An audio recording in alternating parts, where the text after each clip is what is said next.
Most modern environmentalists understand the interconnectedness of ecosystems in the world and our need to exercise caution when messing with these ecosystems. However, with our modern understanding of the world, it can be easy to forget that people didn't always view things this way.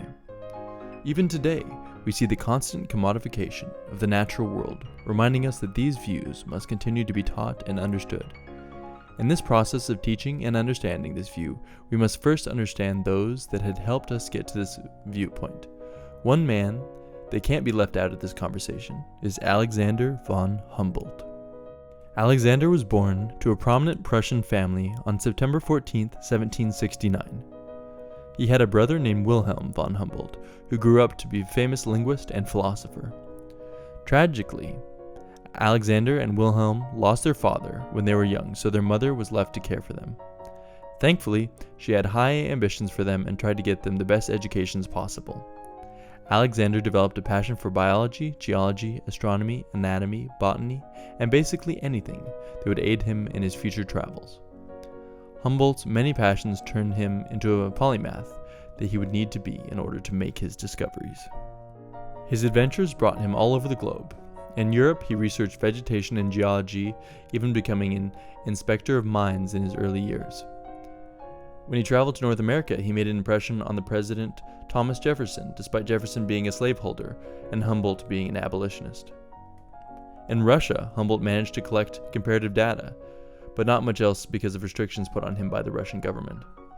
In Latin America, Humboldt made his biggest impact, traveling from the Andes to Mexico, collecting data on plants, meteorology, ocean currents, and more, using this data to help teach the world about variations in climate and how this relates to flora and fauna in the location. Humboldt's travels helped him build his view of the web of life. In Andrea Wolf's wonderful book, The Invention of Nature, she elaborates on this, quote, Humboldt was the first to explain the fundamental functions of the forest for the ecosystem and climate.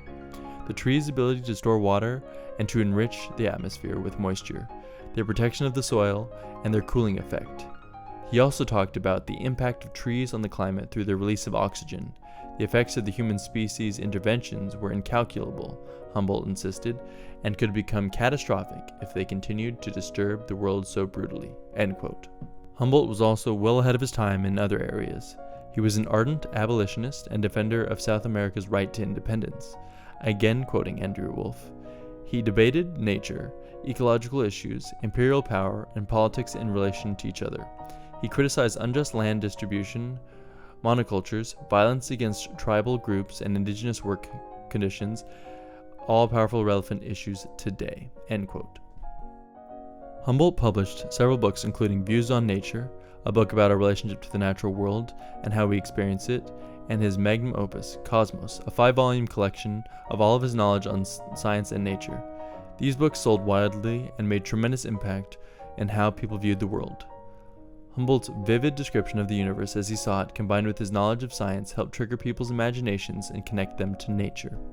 Humboldt's various works influenced many people including Goethe, Simone Bolivar, Charles Darwin, Henry David Thoreau, Ralph Waldo Emerson, Walt Whitman, George Perkins Marsh, and John Muir, to name a few. Despite his massive scientific contributions, he hardly receives the recognition that he deserves. Humboldt's view of the web of life is essential to our battle against climate change and those who wish to destroy the planet in the name of profit.